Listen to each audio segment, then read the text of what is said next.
Абдулла Тукай, Шурали. Есть аул вблизи Казани по названию Крылай. Даже куры в том Крылае петь умеют. Дивный край! Хоть я родом не оттуда, но любовь к нему хранил. На земле его работал, сеял, жал и бронил. Он слывет большим аулом? Нет, напротив, невелик. А река, народа гордость, просто маленький родник. Сторона эта лесная вечно в памяти жива. Бархатистым одеялом расстилается трава.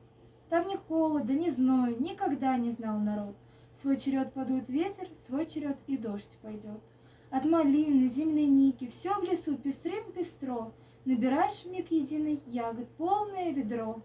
Часто на траве лежал я и глядел на небеса. Грозной ратью мне казались беспредельные леса.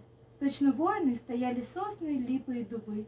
Под сосной щавели мята, под березою грибы.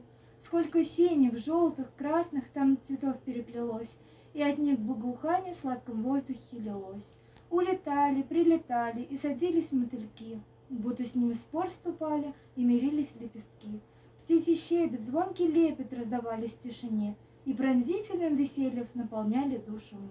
Здесь и музыка, и танцы, и певцы, и циркачи, здесь бульвары, и театры, и борцы, и скрипачи.